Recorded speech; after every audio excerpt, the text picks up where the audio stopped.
Assalamualaikum guys, welcome back. Pada siapa yang mungkin tertinggal bas, mungkin pergi honeymoon dekat Gua ke, dekat Langkah Suka ke, mungkin tak berapa aware dan mungkin tak tahu yang beberapa hari ini agak viral pasal isu seorang Datuk Seri yang dikenali sebagai Nicky Liao jadi topik yang panas disebabkan pihak polis tengah buru individu ni disebabkan oleh dia disyaki terlibat dalam aktiviti Makau Scam, jenayah terancang dan juga pengubahan wang haram. Sebelum ni, seramai lebih kurang dalam 68 orang dah pun ditahan, termasuklah adik kepada Nicky Liao ni sendiri. Beberapa hari lepas, pihak polis ada buat satu operasi yang dinamakan sebagai Operasi Pelikan 3.0 yang mana ianya bertujuan untuk menangkap Nicky Liao ni, tapi tak berjaya disebabkan oleh dua sebab. Yang pertama, Nicky ni memang sangat sneaky sebab dia dah pun sewa 48 unit kondo dekat area Puchong, siap dengan CCTV untuk pantau setiap pergerakan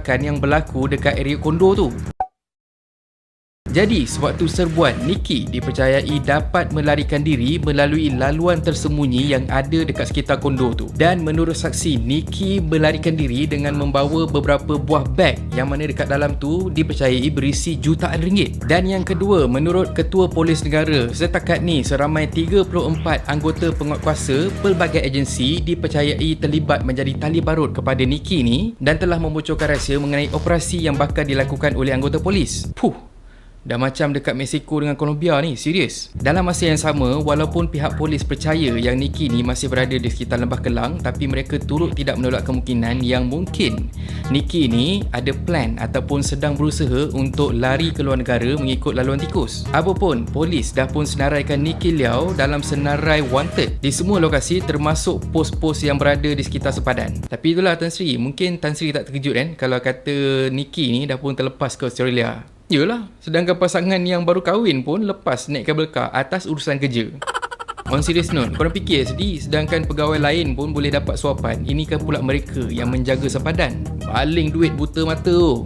Bukan semua tau, segelintir. Dan kalau kata ada pun yang nak kuatkuasakan undang-undang, kena fikir 2-3 kali juga sebab risiko takut kena kitai dengan geng Nicky ni. Yalah, kalau korang ingat tahun lepas ada anggota keselamatan yang ditembak dekat sepadan sebab cuba untuk tangkap penyeludup yang waktu tu tengah on the way nak ke Siam. Dan sebelum ni memang ada kes pun yang geng dorang belasah pengawal keselamatan. Yang pertama, kalau ikutkan pandangan tanpa otak, aku memang akan salahkan 100% kepada tali barut yang dah pun bocorkan rahsia kepada Nicky tu. Tapi, cuba korang bagi pandangan, apa akan jadi kepada anggota ni kalau diorang tentang geng-geng Nicky ni? Sedangkan rakan sekerja diorang pun, diorang tak tahu yang mana satu tali barut Nicky, yang mana satu yang betul-betul nak buat kerja. Kadang-kadang bukan pasal duit sangat pun, tapi disebabkan tak nak bahayakan nyawa sendiri dan yang paling penting, tak nak bahayakan nyawa family. Kadang-kadang orang bawahan memang nak buat kerja, tapi orang atasan dah pun disuap. Ataupun orang atasan memang nak banteras kegiatan ni habis-habisan, tapi orang bawahan tak nak bagi kerjasama, diorang bagi laporan palsu. Cuba korang tengok kes yang baru-baru ni, yang budak kena campak dengan seorang perempuan tu, yang merakam kena tindakan, yang buat hal tu katanya tu semua lakonan. Itu baru isu level benih sawi geng. Yang ni macam mana? Dan aku yakin sangat anggota keselamatan yang buat tai ni sebenarnya sikit je, yang betul-betul nak buat kerja tu sebenarnya ramai. Jujurnya, kalau aku anggota keselamatan, mungkin aku sendiri pun takkan terlepas daripada fraud ni. Bukan pasal duit pun sebenarnya, tapi pasal kita tak nak bahayakan nyawa kita, dan yang paling penting sebenarnya diorang akan track kita dengan family kita. Benda ni memang jadi guys. Jadi aku harap-harap sangat korang tak terus menghentam tanpa kita berfikir dulu apa benda yang jadi sebenarnya. Jadi aku harap kita tak terus hentam tanpa fikir benda-benda ni semua. Tapi memang ada anggota yang buat benda ni disebabkan oleh duit. Jadi aku harap kalau tertangkap, setiap hari tolong buat hukuman macam ni.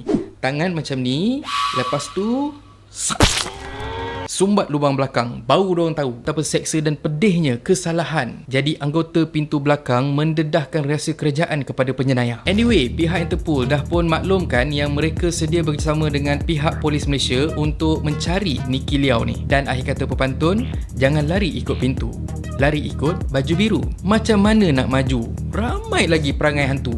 Dan kalau korang suka konten yang ada dalam channel ni, please consider to subscribe, okay? So thank you very much for watching and have a nice day. Assalamualaikum.